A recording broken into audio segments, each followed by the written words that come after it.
Hey, what's up guys? Welcome back to MCubed. Of course, I am Schmook, and we're here to give the last video within the original trilogy of our Take It or Skip It reviews, Return of the Jedi, right? Star Wars. Of course, we've been over the entire prequels trilogy and episodes 4 and 5 of the original trilogy. Of course, this is the last film within the original trilogy of Star Wars, which put on a big bow to what we saw thus far. But with having the prequels in mind and watching the series all the way through, you have finish of this epic story where you see the rise and fall of Anakin Skywalker to the rise again with this movie, where of course we saw the complete downfall of the Jedi Order with Revenge of the Sith whilst losing the Chosen One as well, which what brings the whole galaxy into a dark time of evil and anarchy.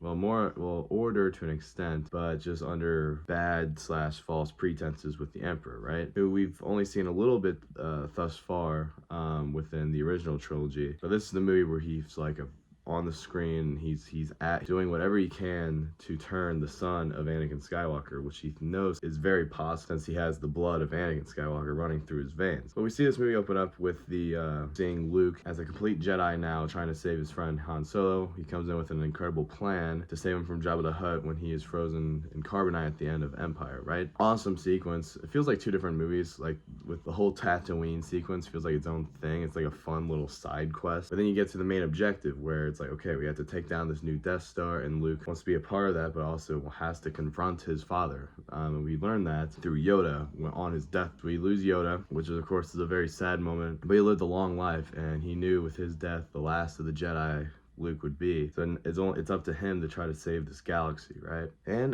you know, he does. He's able to bring back Anakin Skywalker, his father, from death, basically. Even though Anakin does indeed die at the end of this movie, he saves his soul, where he's become the most menacing and evil person within the galaxy besides the Emperor. But we see him come back to how he was within the original trilogy, where he was pure, like, just fun soul who was known to be the Chosen One. And he's able to fill that Chosen One prophecy by understanding that he had to save his son, because that is blood, and that his son was not going to kill him and turn to the dark side because he had unconditional love towards his father. Anakin's like, okay, this guy that I'm trying to protect over Luke is murdering the one person that's actually who really cares about who I am, and the man under the mask, not just this menacing presence that has been a huge part since the beginning, since A New Hope. And the scene where Vader is killed and Anakin rises back from death to take out the Emperor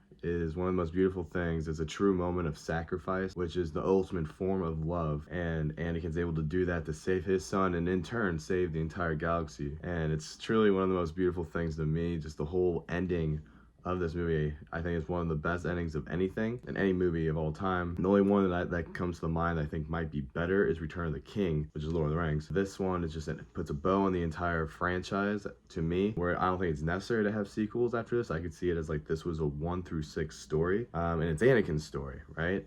Ultimately, and he goes from falling from absolute grace to doing the most unselfish act of all time and saves his son, and it's beautiful. But in this movie, we also find out that Leia is Luke's sister, who Vader even tries to manipulate Luke during that to be like, okay, if you won't turn, maybe she will. And that's where Luke almost loses it. He realizes that he cannot be what his father was, completely losing himself for someone he loved. That's what made Luke different from Anakin. He was able to keep his calm and know that it is for the best to save his father. That's what happened. Yeah, guys, Return of the Jedi is just a worthy watch. It's a huge ticket. Yeah, it's a movie I'm truly passionate about. Of course, I want to go deeper into it at one point, but I just wanted to get this video out to y'all. Definitely watch it if you haven't, but I'm sure a lot of you have. But yeah, Anakin Skywalker, one of the best characters of all time, in my opinion. So yeah, guys, I believe we're gonna go over the sequel trilogy next, and how I think it loses that pizzazz of what George was able to do and what Disney is trying to do. But again, we'll get to that when I make those videos. All right, guys, have an awesome day. Make sure to like and subscribe, and I'll catch y'all very soon. Bye-bye.